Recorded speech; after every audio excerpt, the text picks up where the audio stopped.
नमस्कार, देवभूमि समाचार में आप सभी का स्वागत है। मैं हूं आपके साथ प्रज्ञा मिश्रा। बुलेटिन की शुरुआत करेंगे बड़ी और अहम खबर के साथ। तो सबसे पहले बात कर लेते हैं देहरादून के सिंघवीवाला स्थित शिवालिक कॉलेज ऑफ इंजीनियरिंग में आज प्रबुद्ध गोष्ठी का आयोजन किया गया। आपको बता दें, इस कार्यक्रम में उत्तराखंड के मुख्यमंत्री पुष्कर सिंह धामी मुख्य अतिथि के रूप में शामिल हुए। वहीं कार्यक्रम में विभिन्न क्षेत्रों से आए प्रबुद्धजनों, शिक्षाविदों और विशेषज्ञों ने भी भाग लिया। इस दौरान शिक्षा, नवाचार और राज्य के विकास से जुड़े विषयों पर विचार विमर्श किया गया। इस दौरान मुख्यमंत्री पुष्कर सिंह धामी भी वो कार्यक्रम में मौजूद रहे और लोगों को संबोधित किया। इस दौरान उन्होंने अपने संबोधन में कहा कि राज्य के विकास और युवाओं के सशक्तिकरण पर सरकार की प्राथमिकताओं को साझा किया जा रहा है। इस अवसर पर कॉलेज परिसर में सुरक्षा के कड़े इंतजाम भी किए गए थे। इस दौरान सीएम धामी ने क्या कुछ कहा, चलिए आपको सुनाते हैं। मोदी जी देश के ऐसे पहले प्रधानमंत्री हैं जिन्होंने भारत को विकसित राष्ट्र बनाने का संकल्प लिया है और इस संकल्प को साकार करने के लिए योजनाबद्ध तरीके से कार्य भी किया जा रहा है।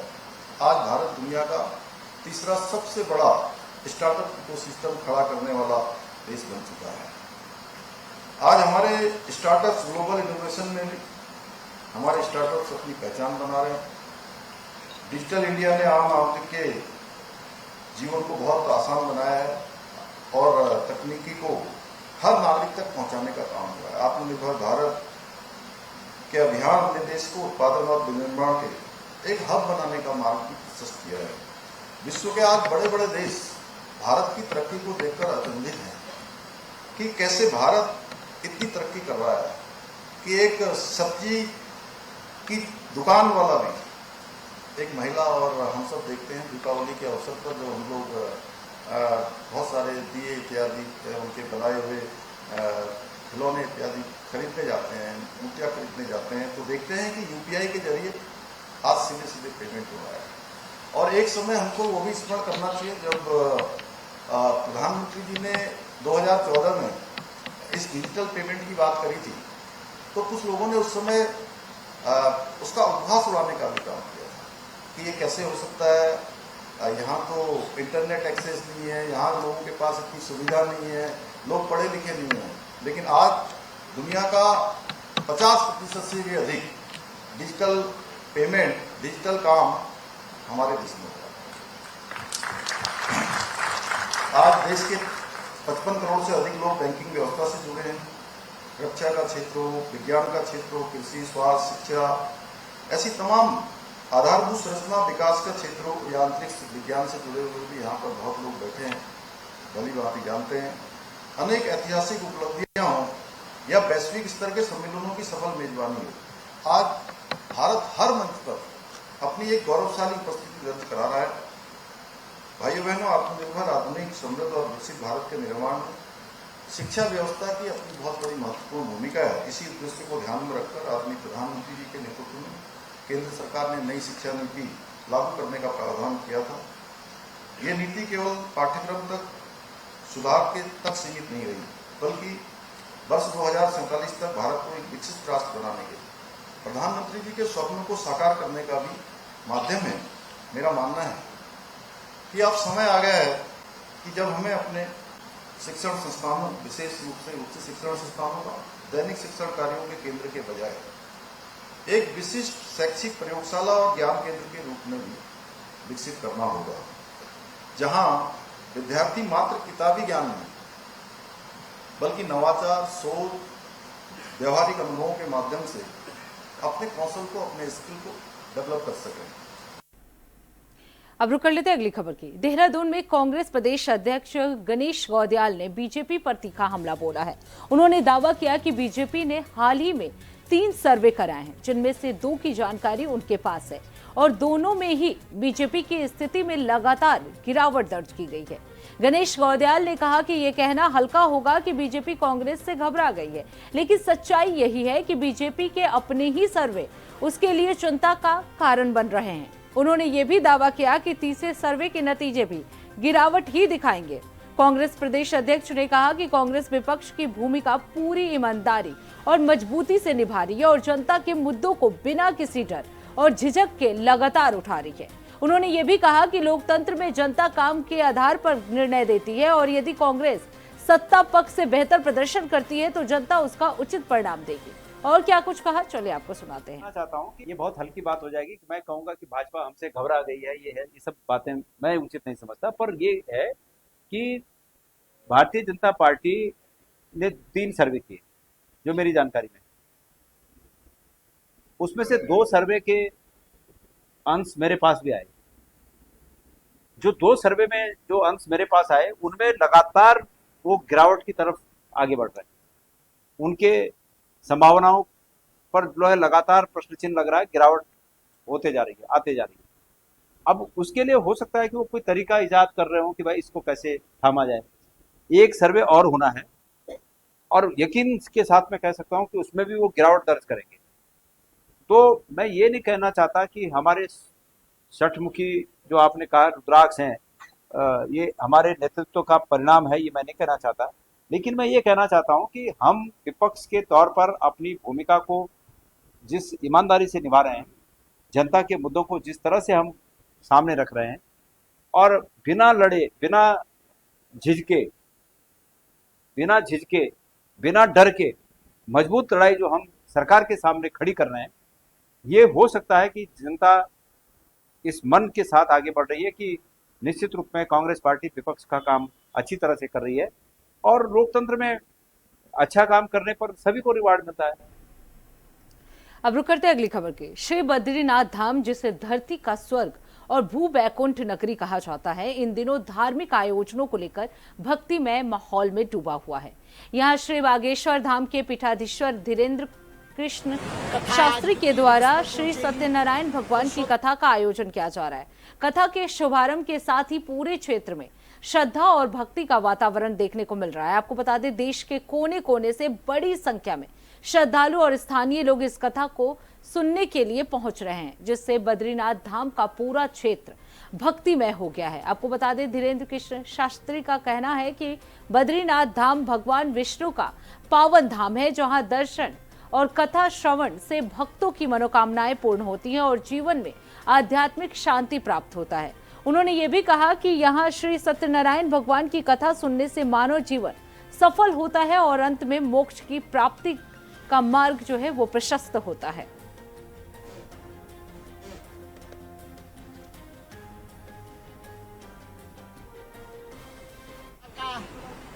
दूसरा दिन है बद्री विशाल भगवान की सानिध्यता में कथा आज द्वितीय दिवस पर पहुंचेगी।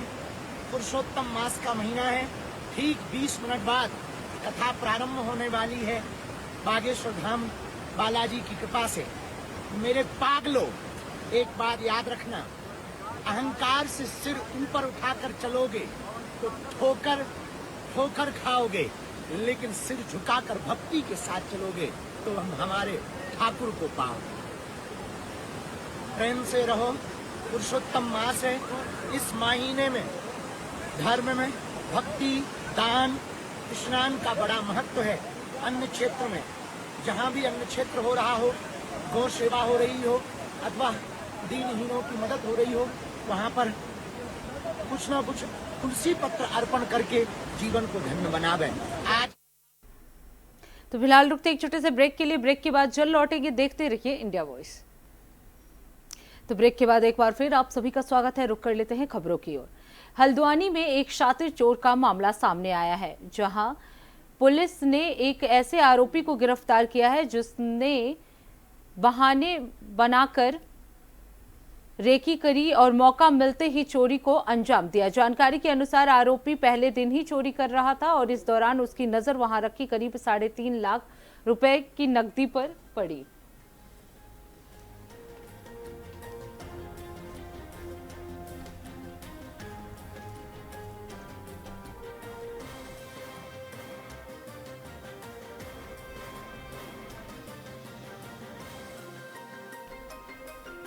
तो आपको बता दें, जानकारी के अनुसार आरोपी ने कुछ दिन पहले ही कार्यालय में पुताई का काम किया था और इस दौरान उसकी नजर वहां रखी करीब 3.5 लाख रुपए की नकदी पर पड़ गई। इसके बाद आरोपी करीब 10 दिन तक सामान्य रहा ताकि किसी को शक ना हो। फिर रात के समय उसने कार्यालय का शटर तोड़कर करीब 3,50,000 रुपए और वहां रखा आधार कार्ड चोरी कर लिया और उसके बाद वो फरार हो गया। आपको बता दें, घटना के बाद पुलिस ने सीसीटीवी फुटेज खंगाले और सर्विलांस और मैनुअल इंटेलिजेंस की मदद से मुखानी क्षेत्र में चेकिंग के दौरान आरोपी को 3,17,000 रुपए के साथ गिरफ्तार कर लिया गया। पकड़े गए आरोपी की पहचान 31 वर्षीय बबलू के रूप में हुई है, जो पुताई का काम करता है। पुलिस ने लोगों से अपील की है कि किसी भी बाहरी व्यक्ति को काम करने से पहले उसकी पूरी तरह से जांच पड़ताल जरूर कर लें।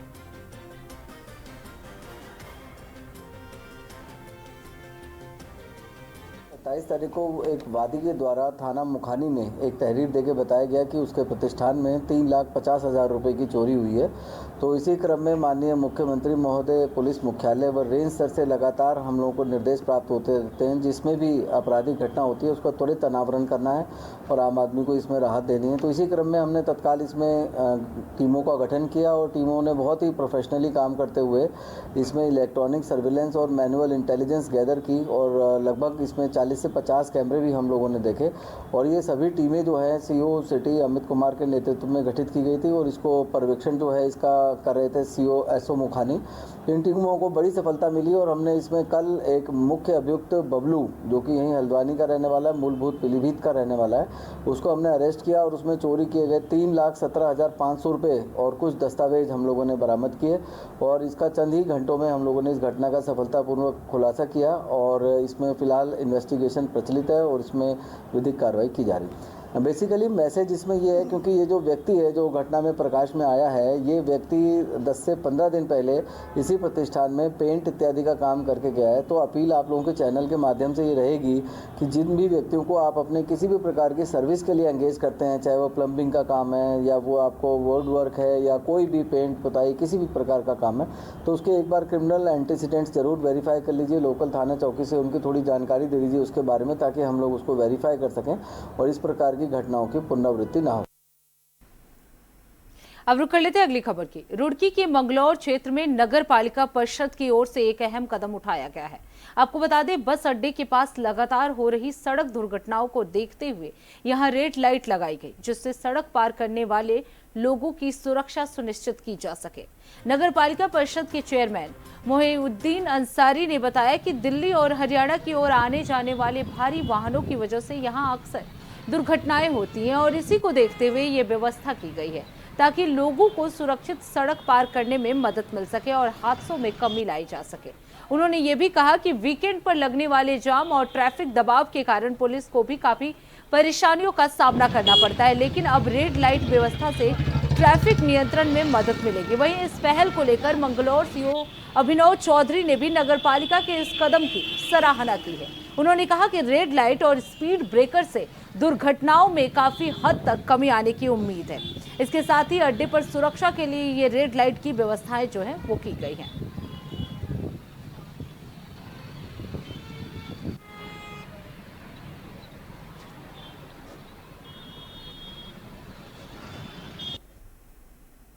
अब रुक कर लेते हैं अगली खबर की। मौसम विभाग ने उत्तराखंड के कुछ जिलों के लिए येलो अलर्ट जारी कर दिया है। आपको बता दें, अगले 3 घंटों के दौरान देहरादून, उत्तरकाशी के कई इलाकों में मौसम के अचानक करवट लेने की संभावनाएं जताई गई हैं।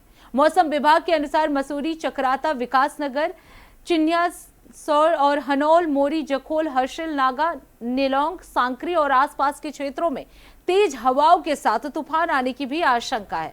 इस दौरान 30 से 40 किलोमीटर प्रति घंटे की रफ्तार से हवाएं चल सकती हैं। साथ ही बिजली गिरने की भी संभावनाएं जताई गई हैं। आपको बता दें, प्रशासन ने लोगों से अपील की है कि खराब मौसम के दौरान सुरक्षित स्थानों पर रहें और अनावश्यक यात्रा से बचें। मौसम विभाग ने सतर्क रहने की भी सलाह दी है।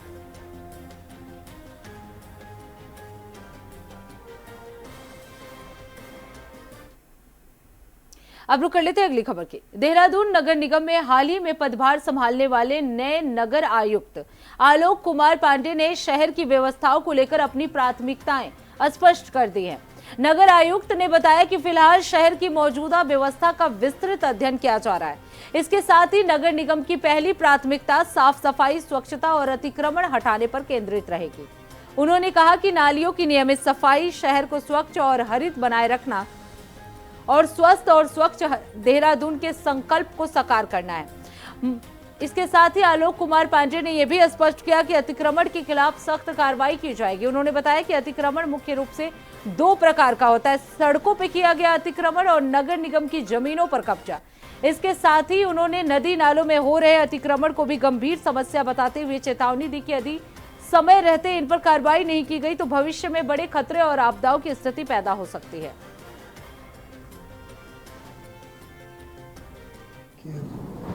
अभी यहाँ का अध्ययन किया जा रहा है। जैसे नगर निगम के लिए, देहरादून नगर के लिए सबसे इम्पॉर्टेंट यही है कि साफ़ सफाई अच्छा हो, स्वच्छता अच्छी हो, अतिक्रमण जो ज़मीनों पे है नगर निगम के उसको खाली कराया जाए, और नाली और नदियाँ इनकी सफाई भी बारिश से पहले ज़रूरी है। तो यही सब प्राथमिकता के बिंदु रहेंगे और सबसे इम्पॉर्टेंट यही होगा कि नगर निगम की कार्यप्रणाली में सुधार किया जाए और स्वच्छ और जो हरित देहरादून है उसको जो है उसके संकल्प को पूरा किया जाए। अब रुक कर लेते हैं अगली खबर की। देवाल क्षेत्र के चमोली जिले से दर्दनाक सड़क हादसे की खबर सामने आई है, जहां लियानी गांव के समीप एक वाहन अनियंत्रित होकर गहरी खाई में गिर गया। इस भीषण दुर्घटना में 3 लोगों की मौके पर ही मौत हो गई, जबकि 3 अन्य लोग गंभीर रूप से घायल हो गए हैं।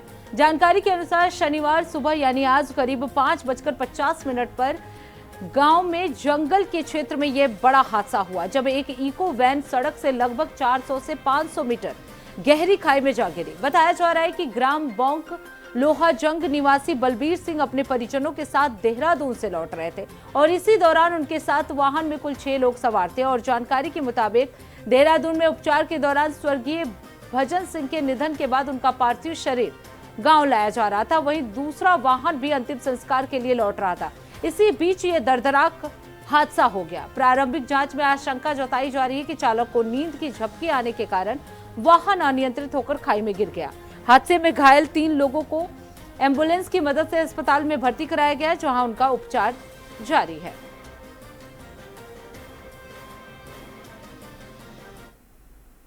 अब रुक कर लेते हैं अगली खबर की। कोटद्वार के स्नेह क्षेत्र में गुलदार की दस्तक जो है एक बार फिर देखने को मिली है। आपको बता दें, गंगा वाटिका के पास आज सुबह घास काटने गई एक महिला पर गुलदार ने जोरदार हमला कर दिया। इससे इलाके में हड़कंप मच गई है। जानकारी के अनुसार 39 वर्षीय रीना सुबह करीब 8:45 पर घास काट रही थी, तभी गुलदार ने उस पर हमला कर दिया। इससे उसके हाथ पैर में गंभीर चोटें आई हैं। हालांकि मौके पर मौजूद अन्य महिलाओं ने साहस दिखाते हुए शोर मचाया, जिससे गुलदार वहां से भाग गया और एक बड़ा हादसा जो है वो टल गया। देखिए, आज लालपानी क्षेत्र में बाघ द्वारा जो है एक महिला को घायल कर दिया गया, बिल्कुल सड़क के किनारे जहां पे उनका घर है। तो ये एक दर्दनाक हादसे इस प्रकार के बढ़ते चले जा रहे हैं। पूरे प्रदेश के अंदर जहां भी जंगल हैं या जंगल के आसपास इस प्रकार की वारदातें होना कहीं ना कहीं बहुत दुर्भाग्यपूर्ण। पूरे उत्तराखंड के लोग पहले ही जो है बहुत सारी समस्याओं से जूझ रहे हैं और पलायन के लिए मजबूर हैं, और अब तो बाघों ने भी अटैक करना शुरू कर दिया और घर घर तक जा रहे हैं, यहाँ तक कि बच्चों को भी जो है आंगन से उठाकर अपना निवाला बना रहे हैं। अब रुक कर लेते हैं अगली खबर की। देहरादून में बंदरों के बढ़ते आतंक को लेकर नगर निगम ने अभियान तेज कर दिया है। नगर निगम की टीम लगातार शिकायत वाले क्षेत्रों में पहुंचकर बंदरों को पकड़ने का काम कर रही है। और इसके बाद वन अधिकारी ने यह भी बताया कि वो जिम्मेदारी के साथ ये काम कर रही है।